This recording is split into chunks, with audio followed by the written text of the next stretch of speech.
So here we are with the mob, end of July, no rain, and our ponds are drying up. We still got, see, 3 on this farm that we can use, but the other 2 are pretty much bone dry. And we haven't had a measurable rain for, I guess, over a month.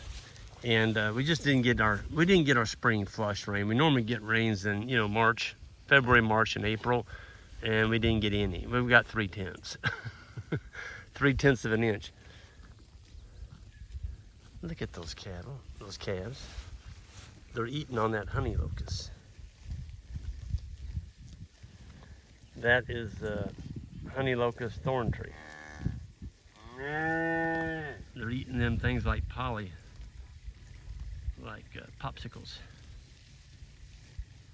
They've got littler mouths, and they can get the leaves off there easier than a bigger cow.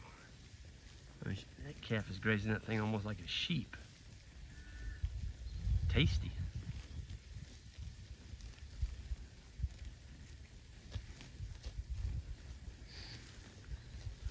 There's another calf up there doing the same thing, that dark colored one.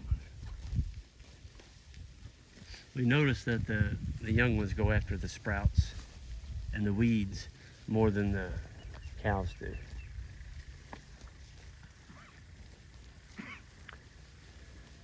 But, even though we're in I would say we're getting close to 2012 was the worst drought in Missouri history, and we're approaching that now.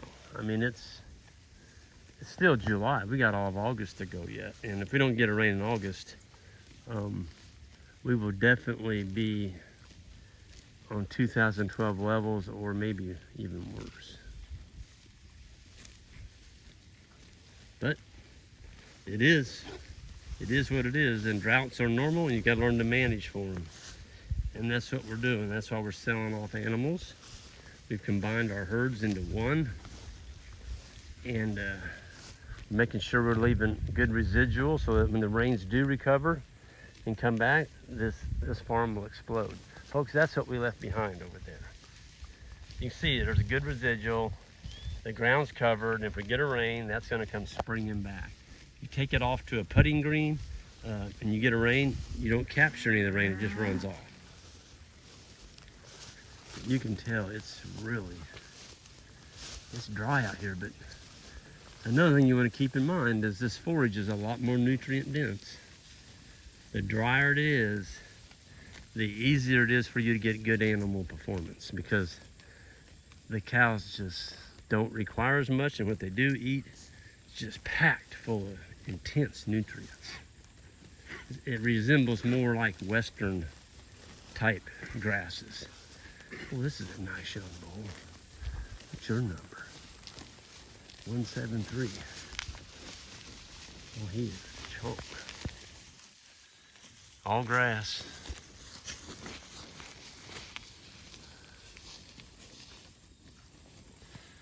Yep.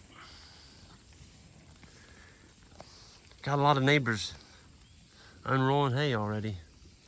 And hay is almost extinct if you can find it. It's way up there, okay? I had a guy call me the other day, said a guy offered him $200 for her bales. And yeah, he didn't sell them. $200. Now, that's pretty expensive feed. When you're approaching $200 a bale, that's for a 1,200 pound bale, so that'd be $400 for 4,400 pounds of feed. For 2 bales, let me get that right. No, that's not right. Yeah, $200 a bale would be $400.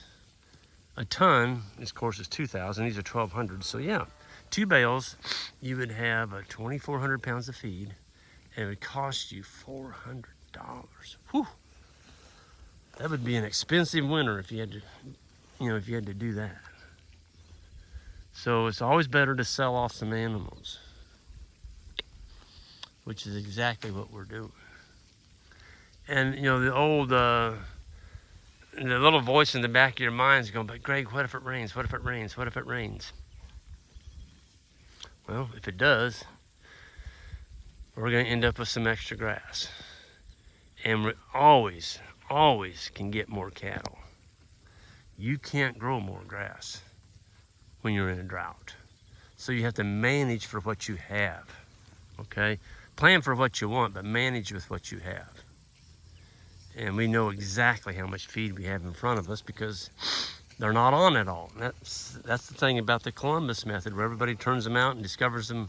They turn them out in spring and discover them in the fall. That's the Columbus method. You will go broke in a drought. If you don't go broke, you're going to severely overgraze your farm. I'm already getting emails from folks that did that last year, especially in Oklahoma and Texas. And they say, Greg, we overgrazed the farm so bad that this year it's still kicking us in the tail.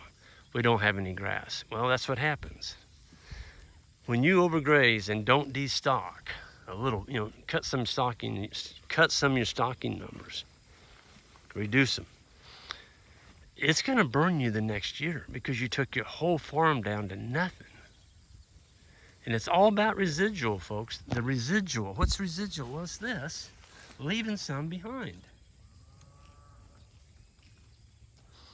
I know I sound like I'm preaching, but it's serious now, folks. It's getting really serious. And the ones that stick in their head in the sand, those are the guys that are going to be taking their government payments. I call it welfare, because they failed the plan. Well, there's going to be a bunch of money coming out to people that just didn't fail. They just failed the plan. And now they want to go get their cheese money and to rescue them. Well, darn it, you got to think for yourself. You can't depend on the government to rescue you. You got to learn to think on your feet. And when it's not raining and the grass is not growing back and it's hot and you can see the writing on the wall, you need to sell. Sell those animals. Don't be married to them. Old Bud Williams, I'll give that quote again. Good friend of mine, they called him the cow whisperer. Bud always said there's three things in the cattle business. One is money. He said, you can run out of money and you can probably go get some more. He said, you can run out of cattle and you can go buy some more. But he said, if you run out of grass, you're done. You're done. You're out of the grazing business. You're off the ranch. This is from Bud Williams. When you run out of grass, you're done. And Bud nailed it. He absolutely nailed it. Yep, he was right. Miss old Bud, he was quite a character. Anybody ever got a chance to go to Bud Williams stockmanship school, it's one of those things you would never ever forget. Because he was just one of those guys that could work cattle like anybody I've never saw before. It was just nuts. But I'm gonna go ahead and get off here, and folks, if you all want to learn how to graze through a drought and manage through a drought and how to cut calling rates and all that, how to stay on the farm. This coming grazing school in September would be a good opportunity for some of you all. It's the first week of September, held right here at our farm, and you can sign up at greenpasturesfarm.net. Maybe we'll see some of you all there. Hit the subscribe button on the way out if you would. I'd really appreciate it, and see you all next time.